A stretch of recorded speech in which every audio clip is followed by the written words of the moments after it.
દાહોદ શહેરની પહેલી સરકારી માધ્યમિક હાઈસ્કૂલમાં પ્રવેશ પ્રક્રિયા શરૂ. દાહોદ શહેરના વિદ્યાર્થીઓને અદ્યતન બિલ્ડિંગમાં ઘર આંગણે જ મળી રહેશે વિનામૂલ્યે અને ગુણવત્તાયુક્ત શિક્ષણ. ભરત પ્રજાપતિ, દાહોદ. ગુજરાત સરકારના શિક્ષણ વિભાગ દ્વારા દર વર્ષે નવી શાળાઓની મંજૂરી આપવામાં આવતી હોય છે. એના ભાગરૂપે આ વર્ષે પણ દાહોદ જિલ્લામાં 2 શાળાઓની માન્યતા મળી છે હાઈસ્કૂલોમાં. એમાં મોટી ઉપલબ્ધિ આપણા માટે ગણી શકાય કે દાહોદ જિલ્લાના શહેરી વિસ્તારમાં આટલા વર્ષો બાદ પ્રથમવાર સરકારી હાઈસ્કૂલની શિક્ષણ વિભાગ દ્વારા અમને મંજૂરી મળેલ છે.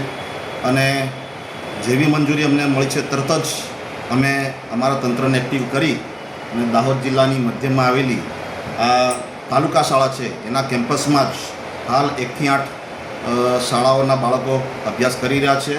અને એમાં જ અપગ્રેડ કરીને આ વખતે 9મું ધોરણ અમે શરૂ કરવા જઈ રહ્યા છે. નવા શૈક્ષણિક સત્રથી જ આ શાળા કાર્યરત થઈ જાય એના માટે અમે આચાર્યનો પણ કામચલાઉ આદેશ કરી દીધો છે.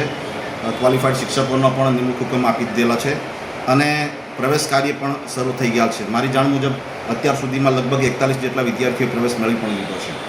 આવનારા સમયમાં આ શાળા દાહોદ જિલ્લાના શહેર માટે એક શૈક્ષણિક હબ બને એવા આશય સાથે કલેક્ટર સાહેબ, વહીવટીતંત્ર અને અમારા પણ પ્રયાસો થકી આ અમને સફળતા મળી છે. તો દાહોદ જિલ્લાની જનતાને, વિદ્યાર્થીઓ, વાલી વર્ગને પણ હું વિનંતી કરીશ કે આવી સરસ મજાની શાળા જે આપણને દાહોદ જિલ્લાના શહેરના મધ્યમાં મળી છે તો આપણે એમનો ભરપૂર લાભ લઈએ. આવનારા સમયમાં અમે ક્રમશઃ ધોરણ 10, 11 અને 12 સાયન્સ પ્રવાહ પણ અમે ખોલવા જઈ રહ્યા છે. ત્યારે સાયન્સમાં જે વિદ્યાર્થીઓને જવું છે એમને પણ આ શાળાનો લાભ મળશે અને સાથે સાથે ગુણવત્તાયુક્ત શિક્ષણ પણ મળી રહેશે એવી આશા રાખીએ છીએ. આ શાળા ખૂબ જ ઉત્તરોત્તર પ્રગતિ કરે એના માટે હું તમામ તંત્રને પણ અભિનંદન આપું છું અને અમારો ખાસ કરીને કલેક્ટર સાહેબ અને શિક્ષણ વિભાગનો હું ખૂબ ખૂબ આભાર વ્યક્ત કરું છું.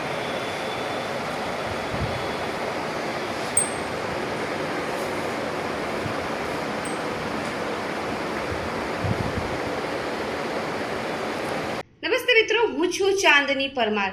આપની મનપસંદ ચેનલ એટલે કે દીવ મિરર ન્યૂઝ ચેનલને લાઈક કરો, શેર કરો અને ફોલો કરો. અને હા, તેમાં દરરોજ તાજા સમાચાર જોવાનું ભૂલશો નહીં. નમસ્કાર દર્શક મિત્રો, હું છું પાયલ બામભણિયા. આજના મુખ્ય સમાચાર, દેશ વિદેશ, ગુજરાત રાજ્યના તાજા બ્રેકિંગ સમાચાર નિહાળો દીવ મિરર ન્યૂઝ ચેનલ પર દરરોજ રેગ્યુલર.